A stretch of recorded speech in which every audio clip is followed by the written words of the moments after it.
স্বাগতম জানাচ্ছি আমাদের আজকের ভিডিওতে। আপনারা এখানে দেখতে পাচ্ছেন আমরা লাল শাক নিয়েছি। লাল শাক ভাজি করার চেষ্টা করব। এখানে রসুন, পেঁয়াজ আর কাঁচামরিচ নিয়েছি। এই পাশে আমরা শাকটা চুলাতে উঠাই দিয়েছি। আমরা মাটির চুলাতে রান্না শুরু করে দিয়েছি, জাল ধরাই দিয়েছি। এখন আমরা প্রথমে ঢেকে রাখবো। ঢেকে রাখলে সিদ্ধটা একটু তাড়াতাড়ি হয়। আপনারা একটা জিনিস লক্ষ্য করবেন যে এই লাল শাক কিন্তু রান্না করতে করতে সবুজ শাকে পরিণত হয়ে যাবে, কারণ এই শাকেও এখন মনে হচ্ছে ভেজাল হয়েছে বেশ। লাল শাক যে সবুজ হয় আমি নিজে না রান্না করলে আজকে হয়তো বা বুঝতে পারতাম না।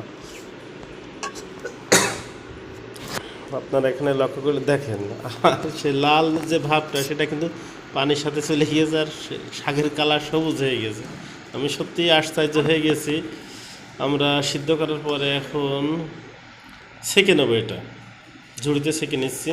এখন ভাজি করার জন্য কড়াইয়ে তেল দিয়ে দিলাম। তেলটা গরম হয়ে গেছে।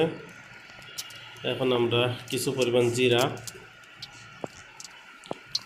আর কেটে রাখা পেঁয়াজ, মরিচ আর রসুন দিয়ে এটা একটু ভাজা ভাজার মতো করে নেব।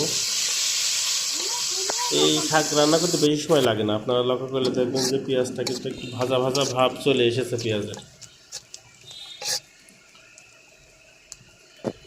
এটার মধ্যে আমরা সেঁকে রাখা যে শাকটা ছিল সিদ্ধ করা সেটা দিয়ে নিলাম।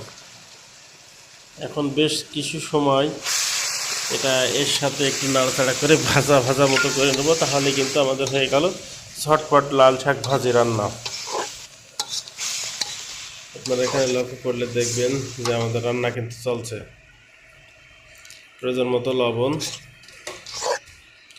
যে সকল উপকরণ লাগে আর কি সেগুলো দিয়ে নিলাম। আমরা এখনই নামাই নেব। আমাদের ভাজি কমপ্লিট হয়ে গেছে। আমরা এখন এটা নামাই নিলাম। সকলকে ধন্যবাদ।